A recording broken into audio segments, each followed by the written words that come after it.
I'll just tell you what the rumor is, and you can decide if you want to go with it or not. But there's a rumor that there was a beef about the ownership Mm. of the band name, and the rumor is that Gus tried to trademark it. And if you want to go into it or not, I'm just telling you that's what people are saying. So feel free Yeah, to let us know what you think. yeah, yeah.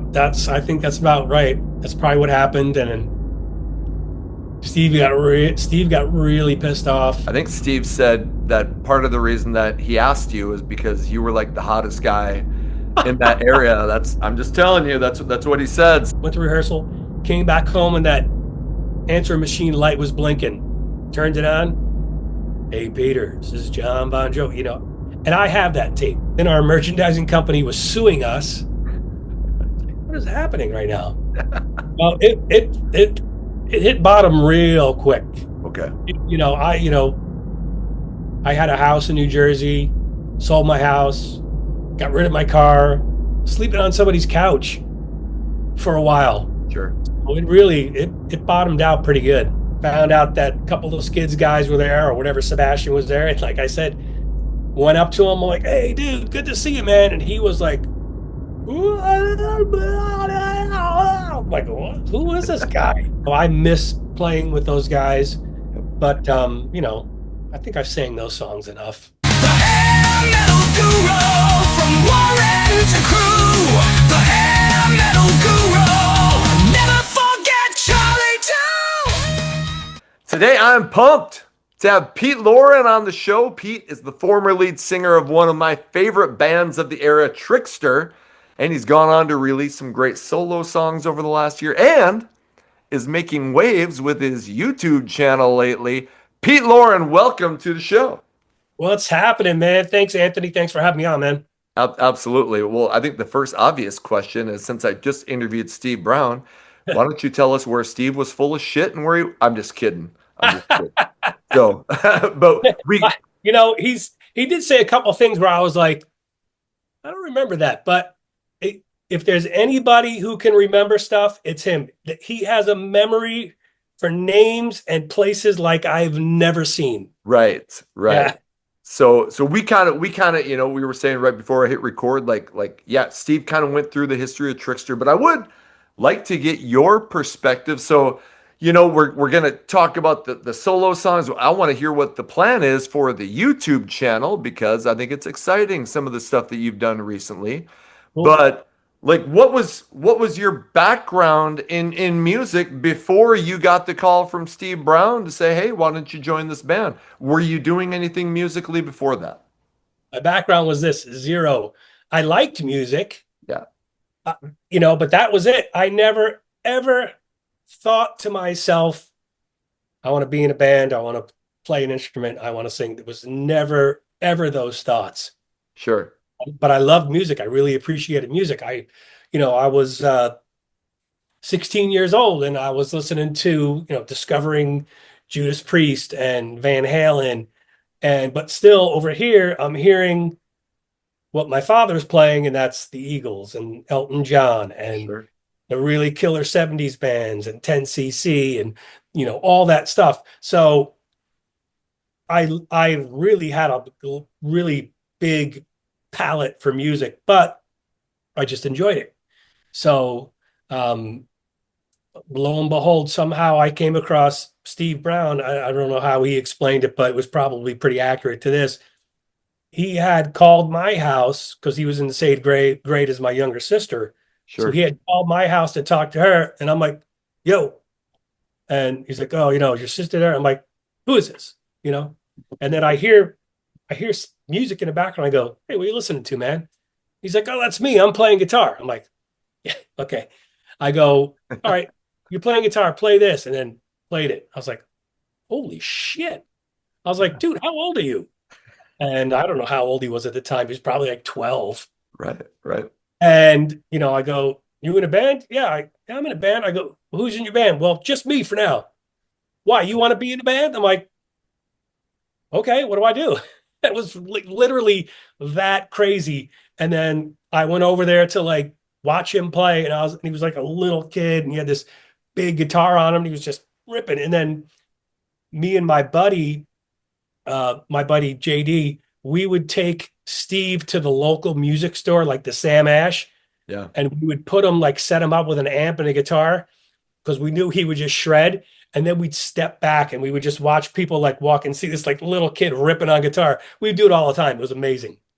So So you go were ahead. you like singing in school or anything? And any I mean, did anybody ever go, man? Hey, Pete, you got a Never, good voice, or did you even know? never, I don't think I even ever attempted to, I probably attempted, Yeah. but never, no, never. It was literally like, you want to sing? And I was like, okay, what do I do? Okay. So I just kind of started winging it, and took some singing lessons. Singing lessons teach you how to not kill yourself. Right. Ultimately, your tone is your tone, and how you do it is how you do it. Nobody's going to teach you that. But um, yeah, that's how it started. It was pretty funny. And I think Steve said that part of the reason that he asked you is because you were like the hottest guy in that area. I'm just telling you, that's what he said. So apparently, I don't know. That sounds a little interesting. Yeah. Hey, no whatever. comment. All right. So anyway, okay. So you get Mm. this call, you're like, holy shit, this kid can play.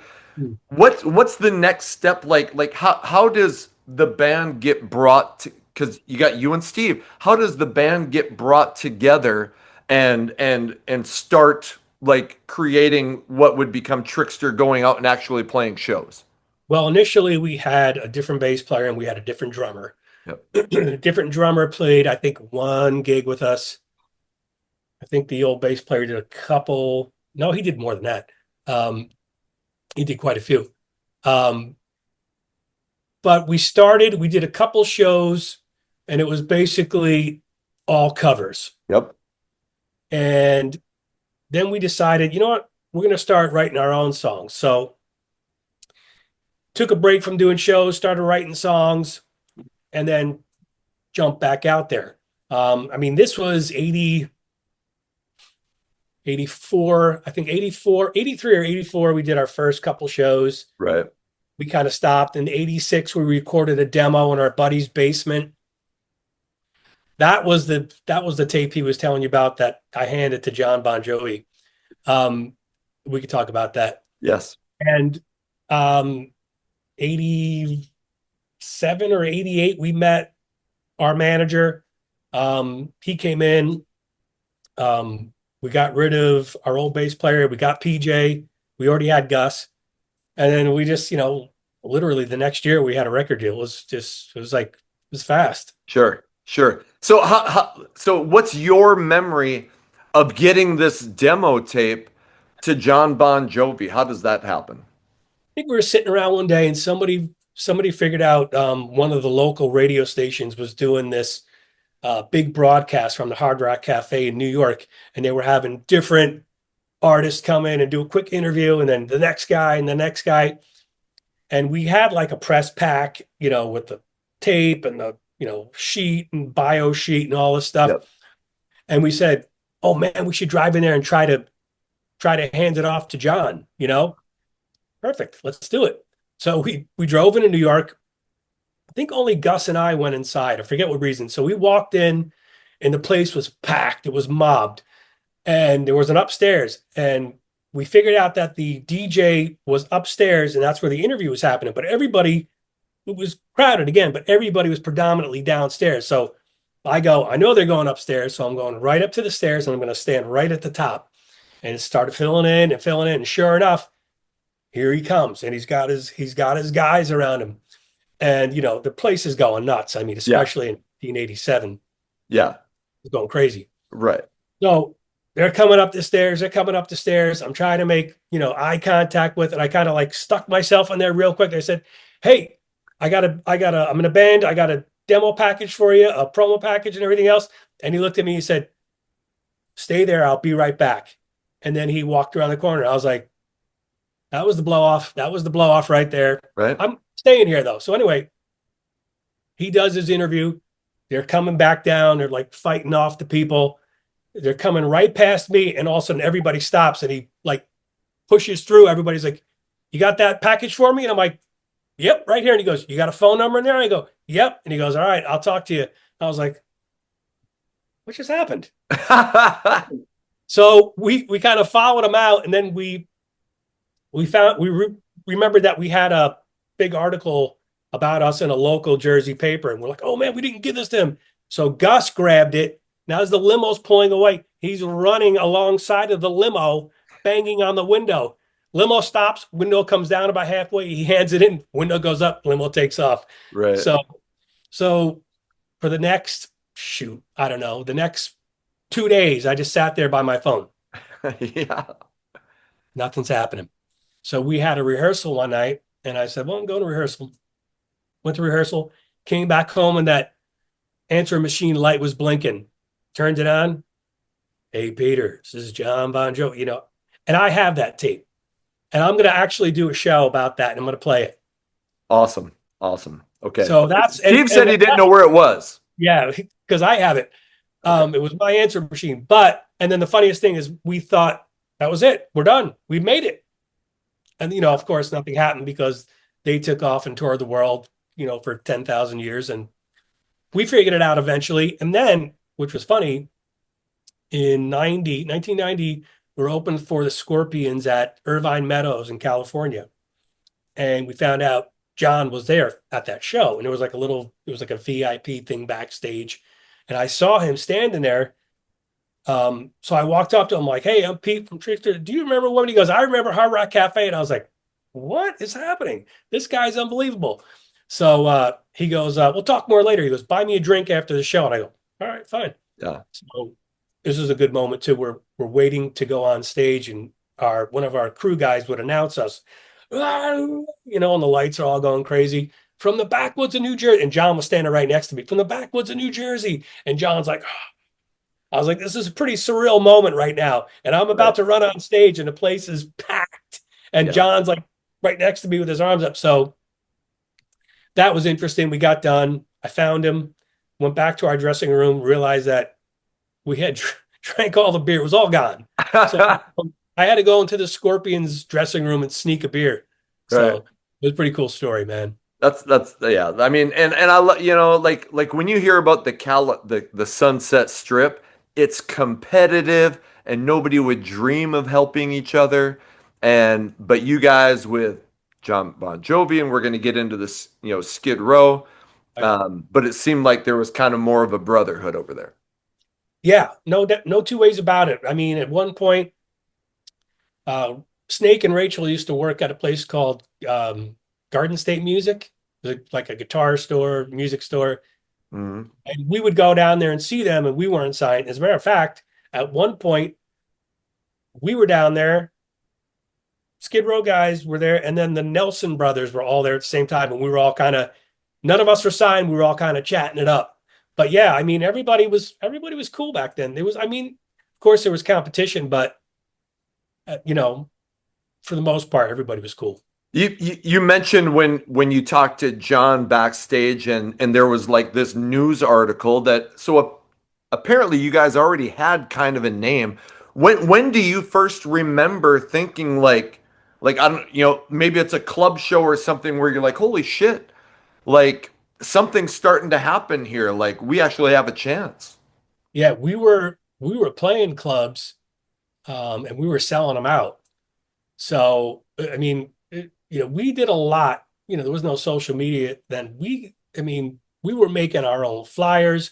We had bumper stickers made. We would drive down the Garden State Parkway or the Turnpike, and because there's a toll every 10 feet in New Jersey. Yeah. So at the toll booths, we'd slap the stickers in where you throw the money in, or they used to throw the money in. Yeah. And we just plastered everywhere with our name. Yeah. And I mean, people knew us, man. It was crazy. I mean, it was a cool time. There was, like I said, there was no social media, so we were doing it all on our own. And we had a Trixter hotline, which was my phone number at my house, and we were kind of a little ahead of our time, I think. But we felt something was happening. Yeah. Okay. So apparently. And Steve tells the story. You guys get backstage at a Bon Jovi show, and he ends up introducing you to the guys in Skid Row. And I don't know who all from Trixter is back, if it's all of you or not. but and the way Steve tells the story is like John tells the guys in Skid Row, "Hey, this is the Trickster guys. I want you to look out after him." Do you remember? Were you I part of don't. that? I mean, listen, we were the pros of, believe it or not, sneaking into the arenas and getting backstage. We always had like the same, motto. It's like, act like you know where you're going. Yeah, And that's how we would just walk like, it's happening. And all of a sudden we're backstage. So I don't remember that exactly. Like I said, Steve has a memory yeah, like none other, but that sounds about right. We've snuck in a couple of Bon Jovi things. We snuck into the one at when they played Giant Stadium, and we found somebody that had the t-shirts that all the crew guys were wearing, said local crew. So we took those, we all put those on. Next thing you know, we're working for the band. right, right. So in that time frame, and again, John apparently introduced you guys to Skid Row. You guys start playing club shows with Skid Row, Yeah. and part of the reason that you were kind of big in the news lately is you talked about this meeting Skid Row back in the day before you were both signed, and then what? So could you kind of tell us about like what is your memories of playing shows with Skid Row before you guys were signed? Yeah, so we did a run of shows together. It was almost like a package deal. I don't know who set that up, I forget.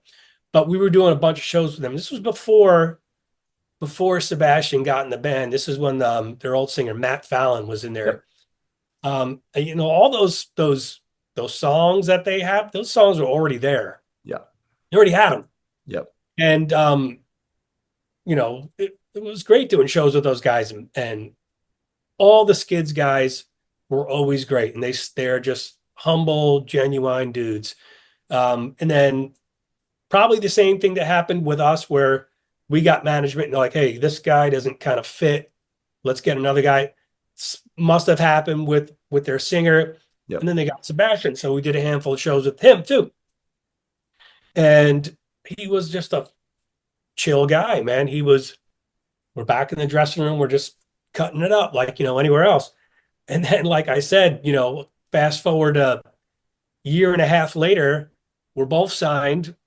They're blowing up because they recorded their record in the beginning of '89. They immediately went out on tour with Bon Jovi. They blew up. Yep. Oh, and then we were invited to that MTV Awards show because we had some connections there, and then found out that a couple of Skids guys were there, or whatever, Sebastian was there. And like I said, went up to him, I'm like, "Hey, dude, good to see you, man." And he was like, I'm like, what? Who is this guy? I'm like, wow, man. And then a day or two later, we ran into, I forget who we ran into. Maybe it was Snake. And they were saying that he was absolutely making them crazy. And it was like, I was like, whoa, man, this is not good. Yeah. So, you know what happened there. And then, they're adamant. They don't even, it's not even on the table when people bring it up. Nope, never going to happen. Nope. Yep. And he just keeps going. "What?" I think he's just trying to wind up the fans to push the guys. But it's like he's very outspoken. He like says a lot of things like, "Oh, okay, I can't believe he said that." And at the same time, he's like, "I don't know why they don't want me back." It's like, dude, Yeah. look at yourself. Yeah. And Yeah. it's just, and then I heard him on Eddie Trunk's show like maybe a year ago going, "Oh, I think I figured it out. I think I finally figured out what the problem was. Just wish I could get in touch with those guys." What? Of course you can get in touch with them if you wanted to, but it's like, what are you saying? You Yeah. think you figured it out 28 years later? Right. No, it's just wacky. He does great in his own. The guy co-headlined M3 with Roth. Yeah. What are Yeah. you thinking, man? You're taking the lion's share of the money right now. You're paying your side guys whatever you want to pay them. I'm sure it's not a lot. Right. And, you're taking the lion's share. Even if they wanted you back in and then all of a sudden it's cut equally, or you're not going to, there's no way he would make, I don't know. I don't know what he wants. I don't know why he wants it. It's not for money. Can't be. Yeah. I don't know. And and you like you mentioned, he said he thought he'd figured it out, Yeah. and then like 2 weeks later, he was on stage shitting on Skid Row, Yeah. and you're like, what are you doing? I mean, anyway, that's Well, what's also weird, and the only reason I made that particular episode was because I saw a post. I think it was Stevie Rochelle's post, Metal Sludge, yep, said about Sebastian said he had never listened to any of the other singers. yes, He never listened to any of the recordings. right, And I was like, come on, sure. And then, I mean, he has listened to live stuff because he actually talked shit about their last guy, the younger guy, saying yep, he was a karaoke singer, which is it's just such bullshit because that kid, he's what in his 30s or something. For him to know those songs at his age, he grew up from a parent or somebody showing him that music. So he was like Sebastian was probably an icon to that kid. And then totally. he says, "Oh, you're a karaoke singer." I was like, "Dude, come on, man. Why you gotta?" I mean, it's like, why would you do that? Were you hesitant at all to publish that video? Because that's not what your channel was known for before then, and you got a lot of a lot of people were talking about this video that you did. Yeah, when I set out to do the channel, I knew that it wasn't going to be the same thing every time. I was discovering or new bands that are like, oh my God, who knew this existed? It's only, Right. 5 years old. I knew it eventually would turn into some other stuff. Yep. So no, I wasn't hesitant to do it. I just figured it had to be said, it's like, dude, let it go. I mean, and I did receive a very little bit of negativeness. Sure. And all I told those people was, and anybody who comments on my videos, I respond to everybody. Yep. So all I would say was, you know, who told you something? What did you read? And did you actually watch it? Because if you watch it, I compliment the guy a lot throughout Totally. it. I say he sounds great. Why would he want that? He's doing great in his own. Yep. And I said factual things. He had that rant where I hate America. I don't want to be here anymore. And he said that. I'm just repeating what he said. Um, so very little bit of negative, and I actually responded to those people, and they're like, "Oh, okay, I see what you're saying." So, and then whether or not he saw it or not, I don't know how he wouldn't, but he's never said anything. Well, why would he? I was pretty much saying, "Dude, let it go. You're doing great."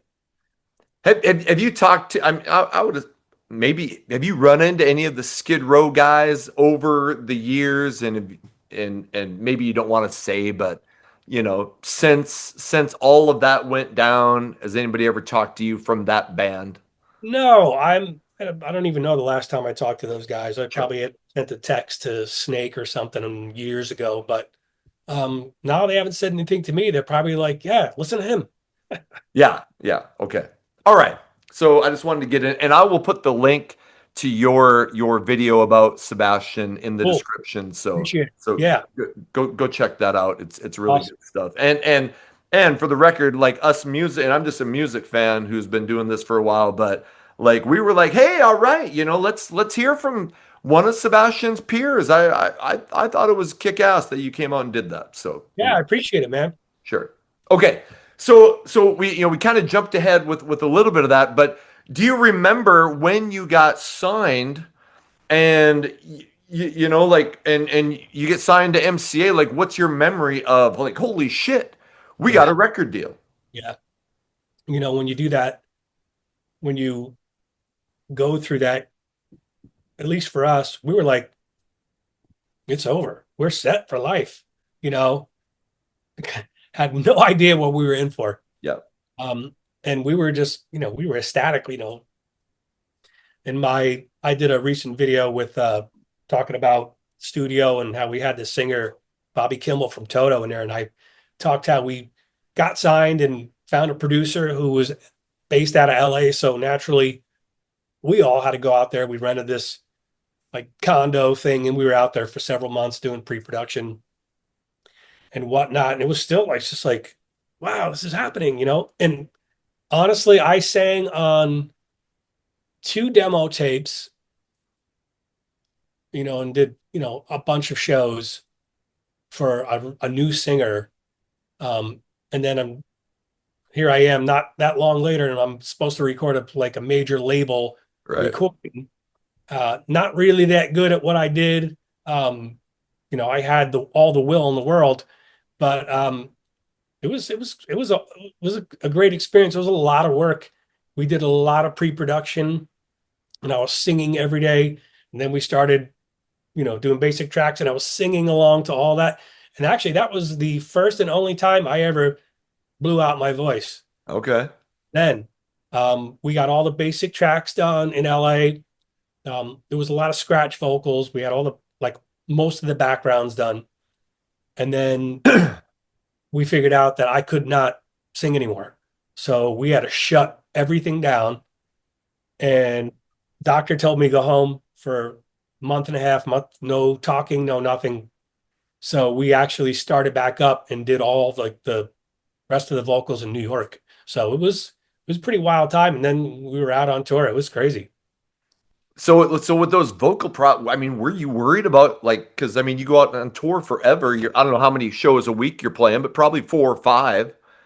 I mean, was there any concern about blowing your voice out on tour? And did Um, you ever? no, I never did. That was the only time I ever did. I don't, I don't know if I was ever worried about it. I felt by the time we were touring, I felt strong. We were touring a lot. Yeah. Where whoever we were opening for, if it was Striper or not maybe not Striper or Dokken, but maybe more on the Blood, Sweat, and Beer tours. Yeah. We were on days off from that tour, we were doing our own shows. So we'd Oh, be here, oh, day off. Let's go over to this state. And so we were doing sometimes like 15 shows in a row. And I was, screaming my head off. I was a young man then, but I remember going, I don't know how I'm going to keep doing this. right. So I didn't end up doing any damage. So Sure. Did you yeah, ha- did you ever try to keep up partying with the other bands on the Blood, Sweat, and Beers tour? Because that tour looked insane. yeah, we did keep up. It really was. Yeah. We were like, our eyes were like, whoa, what is happening here? Yeah. I mean, the warrant guys would have just, on each side of the stage, just tubs of beers and the worst tequila on the planet, Cuervo. Right. Like, what are you doing? And they were just, "Wah," it's like, oh my God, who would drink that? Awful. Right. But yeah, I remember one time, the party of the night of the one show was so crazy, and then we had a show the following day, and I remember being on the side of the stage, and Warrant was getting ready to go on, and I saw Joey laying on his back on the floor, just flat out on the side of the stage in his stage clothes. And then the lights come down, and his tech puts his guitar on him while he's laying on the ground, and his guitar is just on him. And I'm like, is he okay? And he's like, wait, he'll get up. And then they started, and he just like sits up like a vampire, whoop, and he runs out on stage. It was, yeah, we hit it hard. Yeah. So I mean, your debut comes out in 1990, and nobody could have known like you and Slaughter and Firehouse were probably the last of whatever you want to call it, but bands associated with 80s hard rock that really took off.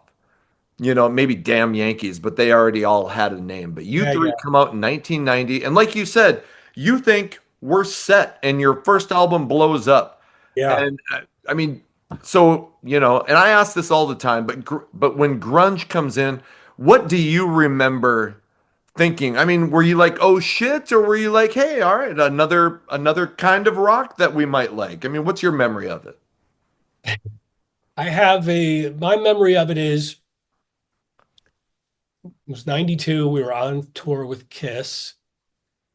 I remember one night we were on the bus, and we were hearing about Nirvana, predominantly Nirvana, Yep. and then somebody had the CD, and we're like, well, let's listen to this. And we're listening to it. We're like, this sucks. And somebody opened the bus door and threw it out as we were driving. Right. Whoops. Yeah. That's awesome. Yeah. Okay. Um, well, and so you said you were on tour with Kiss. Well, okay, so the first album does great. You Yeah. go and you do Here, which comes out in 1992, and most fans of the band will say that, if they gave it a chance, it's a great record, but you could have put out Kiss Destroyer in 1992 and it wasn't gonna happen. Yeah. We could So have put out Thriller and it wouldn't have mattered. right. So can you like what is your memory of recording that album, and did you feel confident when you released it? Um, we did a bunch of pre-production. We rented a house in New Jersey and we had like a little like makeshift studio and we did a bunch of pre-production there, whatnot. And then we went into I think we were upstate New York for some of the basics. And then we went into New York City to start doing the vocals.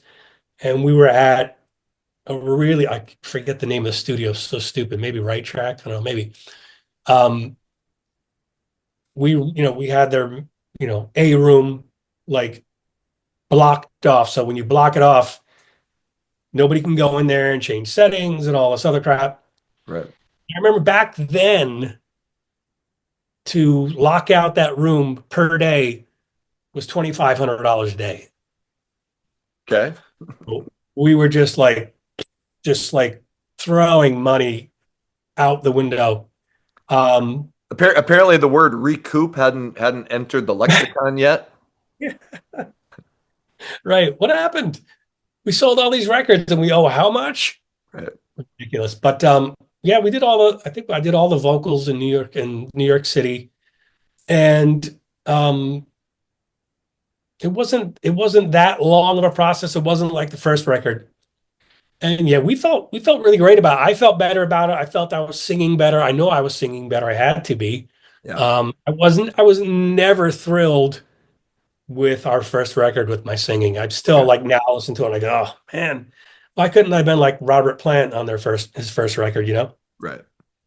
Our last couple of records, I finally like, okay, at least people can hear me for like what I can do now. Sure. But yeah, we were very confident with it. And then as we were out there on the road, we were seeing some of the turnouts at the Kiss shows, and it was like, uh-oh, what's going on? So, and then we all know what happened from there. Sure. Sure. Okay, so you get done with the Kiss tour. Obviously, Here, underperforms, unfortunately. And so, what do you remember about the end of the Here cycle? And I mean, the band gets dropped. What do you remember about that? And what do you remember about you guys going, okay, what's our plan now? Yeah. A lot. Yeah, it was all happening at the same time. Um, I forget exactly, probably 93. We realized we were getting dropped Okay. from MCA, but we started out with was Mechanic was a subsidiary of MCA, and if it really wasn't for them, because they were very hands-on, I mean they really got us out there. If we had started out just on MCA by ourselves with MCA, I don't know if we would ever even been heard. But as soon as MCA saw us doing so well, they took us away from Mechanic. Okay. That was for the second record. And there was like, we felt the difference with the promotion and all the other stuff. It was really going down. Yeah. So we got dropped. Our merchandising company, we fired our managers. I forget that whole story, what happened there. Okay. And then our merchandising company was suing us. What is happening right now? Well, it hit bottom real quick. Okay.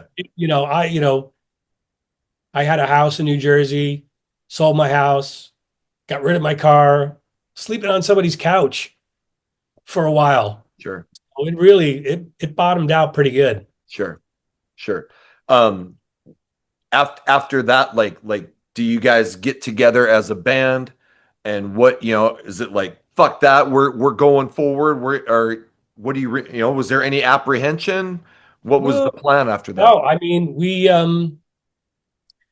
we started like did like a cover band for a while. It was all of us but doing covers at local clubs, just trying to make money. Sure. Then Steve got a bunch of recording gear, and that's when we did that Undercovers record. All those covers, we recorded that. In 94, yep. Yep. And then we went out on tour in 94 in two vans, and that was actually a lot of fun. We had a lot of fun. We did pretty good on that run. Yeah. But then after it was kind of like, I don't know if this is working, and then we all kind of went our separate ways for a while. Do you remember? So that was in 95. Like, do you remember how that happened, or did you guys just kind of part and that was it? Was there a big conversation? It was like, fuck this, I'm out. I mean, if you can just try to put us in your spot. I don't remember exactly. Sure. Um, yeah, I don't know. It was to me, it kind of all felt like a mutual thing. It was just like, Sure. well, Gus quit in the middle of that 94 tour, literally in the middle of the tour, he quit the band. So, it was happening. It was all crumbling anyway. Right. Yeah. So was there? I mean, was there a lot of animosity towards him? Because yeah, I mean, I was hoping he Of course, bailed on so, that. Yeah. of course there was. Yeah. And there was a lot. I mean, we got beat up pretty good there. We had a storage like rehearsal place and found out that our bill wasn't getting paid. And then, they confiscated a lot of our gear. And it was all happening at the same time. That's where like I said, it was a mutual thing. We're all just like, Yep. I need to fucking get out of here, Right. So what did you do after that? Like at the end of the 90s? Um, I got a job. I was Yeah. doing anything. I was doing construction. I was doing electrical work. Sure. Um, then I moved out to Arizona late 98. Started doing some solo shows here. Yep. Um, and then we got the band back together in '08, and that, Yeah. we lasted for about 10 years, and here we are, So basically. so what led to that? I mean, how did that come about Oh, that you guys were okay. like, shit, let's give it another whirl? No, I hadn't talked to really anybody for a while, and a mutual buddy of the band's and mine, guy I grew up with, called me. He's like, "Hey, I'm going out to the NAMM show. You know what the NAMM show is?" Yeah. Yeah. So he's like, "Me and Steve are going out to the NAMM show. You should come meet us out there." And I was like, "Oh, I haven't seen him in a while. Let's feel that out." So I went out to LA, and me and Steve were walking around the NAMM show. We hadn't been seen together since probably 94. Yeah. And people were coming up to us, "Holy shit, it's the Trixter guys." And we're like, "Whoa, people know us. What the hell's happening Right. right now?" And Right. then him and I were like, "Hey, maybe we should do something." So we called, it was me and Steve kind of spearheading this thing. And we talked to PJ, and PJ was like initially not into it. Okay. And he was like, "I'm not that guy anymore." And, he was in this band Raw at the time. And we kind of got him on board. I'm like, "Well, it really kind of doesn't make sense if we don't do it with Gus." And nobody talked to Gus at all for years. Right. I forget who contacted him, and he was in. So next thing you know, our first show was at Rocklahoma. And in '08, that's when it seemed like the desire for that type of music was happening. So it Yeah, it was was surging. probably Yeah, the it was perfect surging. time. We were in the Rocklahomas, and Yeah. for us, it was like I don't even think we rehearsed for that show. I don't think we did. Okay. That was pretty. We're just like, we've done this enough times. I think, well, those guys rehearsed. I didn't rehearse with him. That's what I meant. Sure. Okay. Um, so yeah, and that was our first show. It was a pretty big show for the first time back. Sure. Sure. So then when you get back together, you do Rocklahoma, and do you guys get together like what? And because you end up recording a new album in 2012, Yep. what led to you going, okay, now's the time for new music? I think our booking agent at the time said, "You guys need to record a record. You guys need to put out something else." And oh, all right, let's do that. And we put that record out on Frontiers. Yep. Um, Steve wrote a lot of great songs for that record. And I was like, for me, I was like, oh man, awesome. I get to record something current so people can hear me. Like, I don't sound like that guy from the first record. Right. So I was really happy about that. And he wrote a bunch of great songs.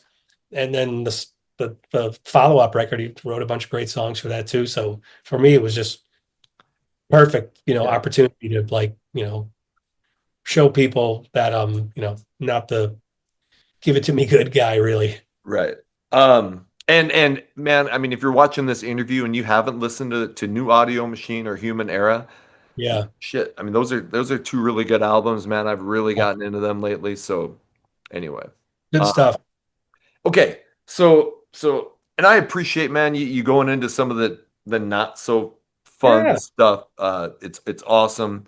So you put out those two albums, you're playing shows, and then in 2017, you guys end up in the news, kind of. Uh, and tell me if I'm wrong, but like you and Gus apparently create a new Twitter or Trixter Facebook page, and that causes a stir. If you don't mind just clearing that up for what happened then? Um, so it was kind of almost like two sides to the band at that point. We were getting frustrated with some things, and a lot of guys were in a lot of different projects, and Okay.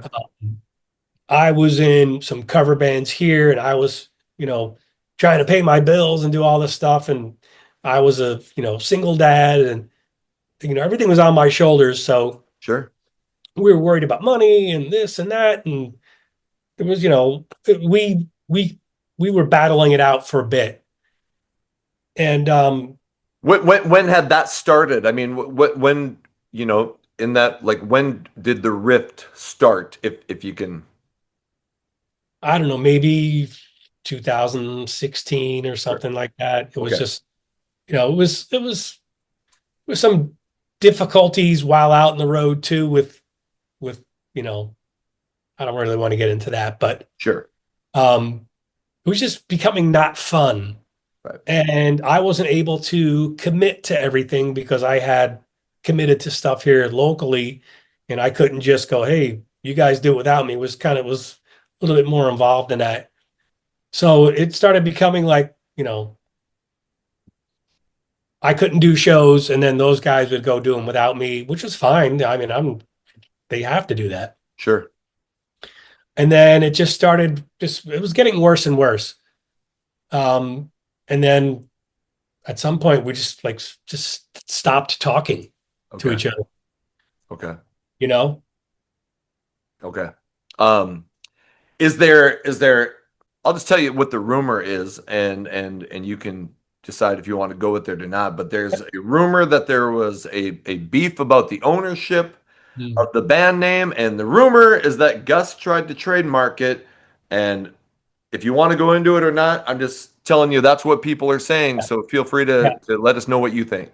yeah, yeah. I think that's about right. That's probably what happened. And then Steve got really pissed off. You know, and can't blame him there. Yeah. For me, I was just like, whatever. I Okay. don't want to know about any of it. Right. And yeah, that kind of blew up. And then those guys, Steve and PJ, just, they kind of banished Gus. Still to this day, I don't, they need to figure it out. But Sure. for me, I was just like, okay, I'm moving on. Let me get good with everybody. Okay, I'm good with everybody. It's the most I can do, right? I can't get those guys to talk to each other, that's Right. on them. But Okay. it's just silly stuff. I mean, it was really, nothing, you know, horrible, but at Yeah. the same time, kind of got some people pissed off, and they had some battles back and forth while doing interviews, which is a little weird. But I think we've calmed everybody down, and not gonna. We're good as it is. So you feel good with everybody. I am good with You know, everybody. okay. Perfect. I Uh, talked. I talked to Gus last night. I text PJ happy birthday today. So yeah, I'm good with everybody. okay. Awesome. Yep. What did you think of Gus's country version of "Give It to Me Good"? I was like, what is this? Oh my God. It wasn't terrible. Right. It was pretty good. It was just interesting, I guess. I don't know. Sure. Okay. All right. He was So taking he was taking a swing at it. sure, sure. And Trix, Steve, and PJ have been going out with as Trickster. Yep. They're going out on. They just did a tour with Enough's Enough and Pretty Boy Floyd. They're going out again here. Yep. Steve is singing, and I've listened to interviews, and you've been complimentary of Steve singing those songs. Yeah. You've always been really cool about it. So I just wanted to acknowledge that you've never said anything negative about what they're doing. No, I mean, no, never. Um, and I'm glad they're doing it. Okay. I jumped up with them on stage within the last year here when they came and played here. So that was pretty interesting. It was a very surreal moment for Okay. me to be, across the room watching what was happening, and then people were starting to see me, and they're like, "What's happening right now?" And then I jumped up, and it was once I jumped up there, I was just like, "All right, I know what to do." Okay. But no, they do great. I mean, Steve can sing those songs because he wrote them. Right. I Right. mean, those are his melodies Right. for the most part. So, Sure. you know, Um, that makes sense. is there like could do you ever envision and I'm sure I know you get asked this all the time. Do you ever envision a scenario where Steve and PJ are like, shit, man, hey, we got something lined up. We would love for you to come back. Could you ever be talked into that? That's hard to say, right? I mean, Right.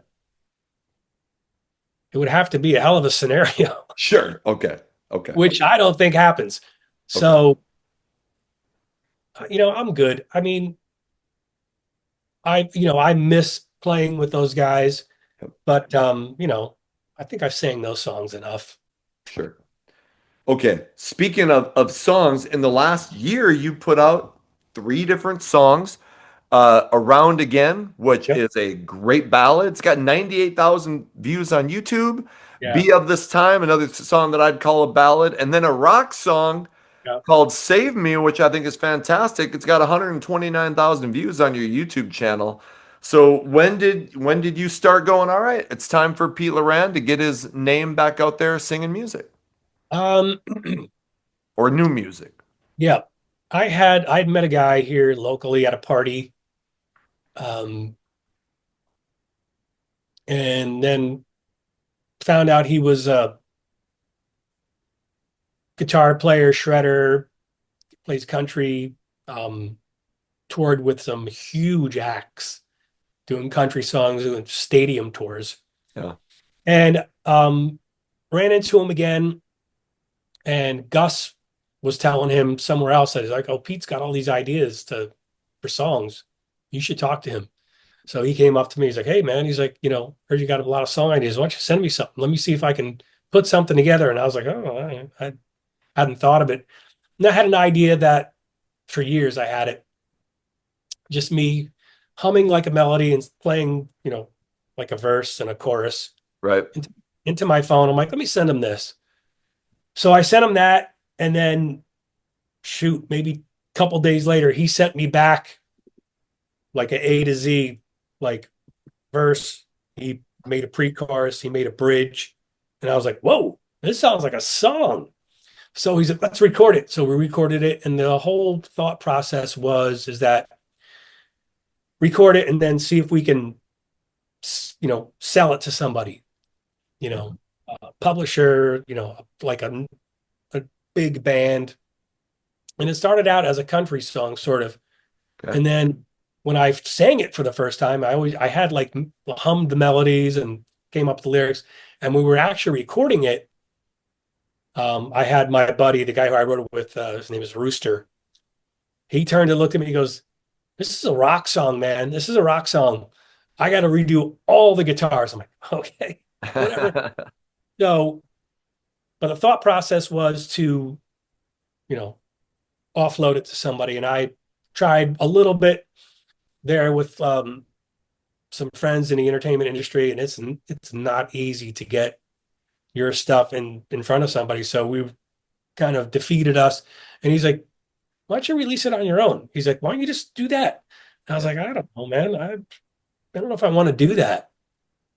And then I said, "All right, I'm gonna do that." And then I thought to myself, well, if I'm gonna do this, I've got to like, have some help. I had to hire a promotional lady, and then I started doing things that were a little bit uncomfortable to me, like reaching out to people. Like I reached out to Eddie Trunk, Yep. and I sent him the song, and I go, "Take a listen. Let me know what you think." And he's like, "Okay." He's like, "Look, I'm not guaranteeing you anything." He goes, "But I'll listen to it." And then he got back to me. He's like, "Hey, man, I really like this. I'm going to play this on my show." Yep. And he did, and which is why, it blew up on YouTube. He played And Save Me.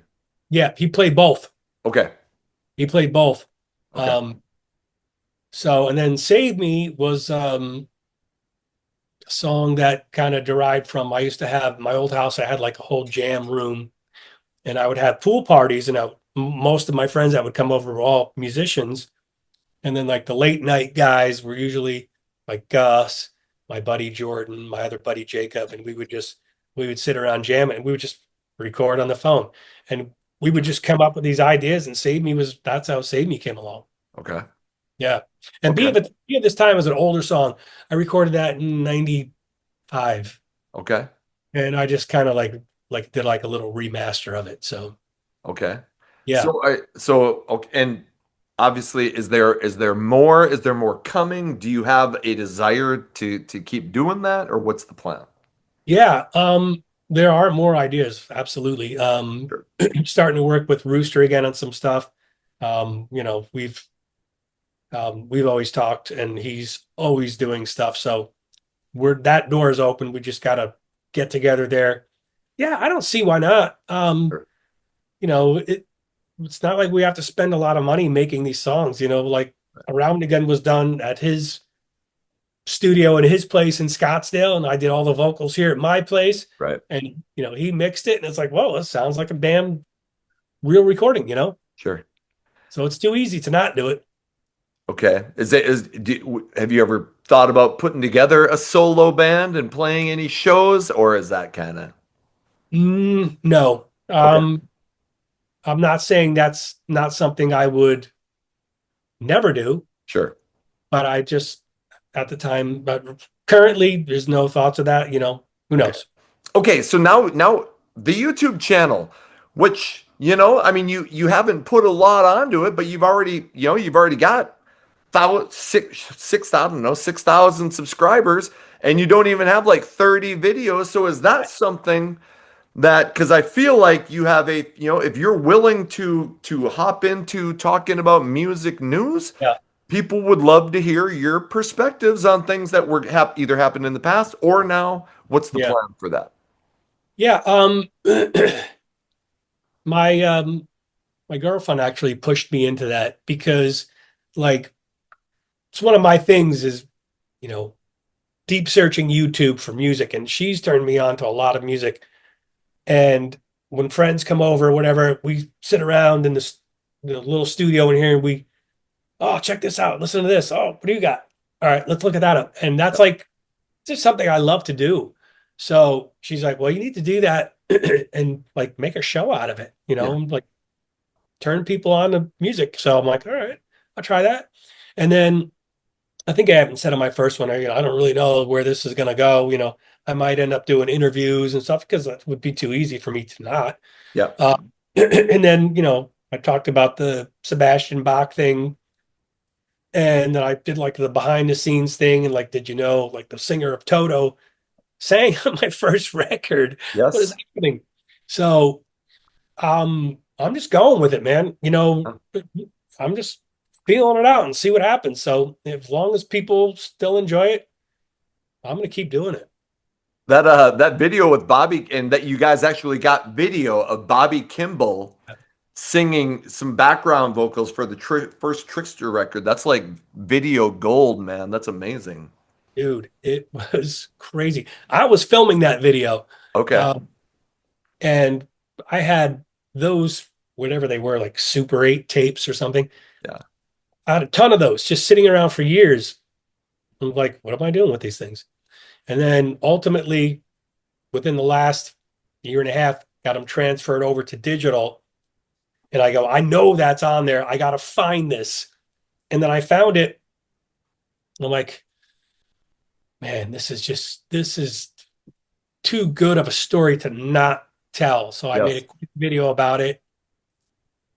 And 2 days later, I tagged Bobby Kimball's page on Instagram. Yeah. Days later, a message pops up from him, or what I thought was him. Okay.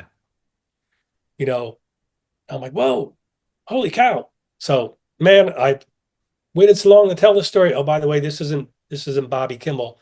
This is his longtime friend John Zaka, produced a couple of albums for Bobby. He's a filmmaker, um, engineer, mixer.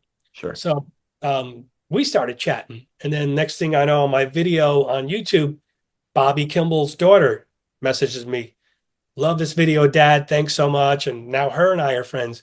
Okay. Actually, there's a documentary that John Zaka is making about Bobby Kimball. It's already done. Okay. He's waiting for some red tape to get cleared up, but there's a long trailer for it too. And he said he reached out to me a week and a half ago, and he said, "Man, your story's too good to not include into this documentary somehow. Would you mind making a video for me and telling that story again?" So I did that. I sent that to him last week. So Awesome. I think I'm going to be part of that trailer, that Bobby Kimball trailer. And that was just like, I'm like, man, this is all like really like cool. What's happening here, Yeah.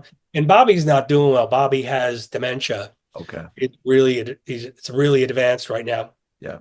And if you see that trailer, he's trying to play piano and he's like getting frustrated. Now from what John tells me, he has no recollection of anybody, Okay. you know. And it's pretty much, it's sad. It's really sad to see, because Right. that guy was so good. He was so Unbelievable. awesome. I mean, before he was even in Toto, I mean, he was a studio singer and sang for everybody because he had like the best singing anyway. Yeah. Yeah, he's phenomenal. I mean, Yeah. whew. Yeah. Yeah, I'm so glad I took that video that day. Amazing. Do you have more? Do you have more stuff like that from? Oh yeah. Okay. Yeah, I got a bunch. So you'll Okay. you'll be seeing some videos on that stuff. Awesome. And I'm serious. I think if you have that Jon Bon Jovi voicemail, I do. I think a video about that will, because I can't wait to hear that. Yeah, I'm gonna do that one. Okay. Yeah, it's Awesome. pretty funny. It's pretty funny actually. Okay. So, okay, there's talks of doing new music. You got plans with the channel. Is there what else does the future hold for Pete Loran? Well, like we just said here, for primarily focusing on the YouTube channel right Yep. now. Hopefully making some good videos and Yeah, people to sign up and watch them and sure. just go from there. I think everything's kind of spawning off that right now. That's Sure. that's the goal. So Sure. Okay. yeah, Awesome. Awesome. I will put your YouTube channel in the please, description. Go please. subscribe, check out. There's some cool shit in there. Yeah. So, man, hey, anything you ever do in the future, you're welcome to come back on and promote. And you've been awesome to tell us all these stories and even some of the harder times. So it's been great talking to you. Yeah, I appreciate it, man. Thanks for having me on. And yeah, absolutely. I'll let you know when this comes out. And I'm rooting for you because you're one of the good ones in rock and roll, man. Thanks, man. I appreciate it. All right. Take care of yourself. You too.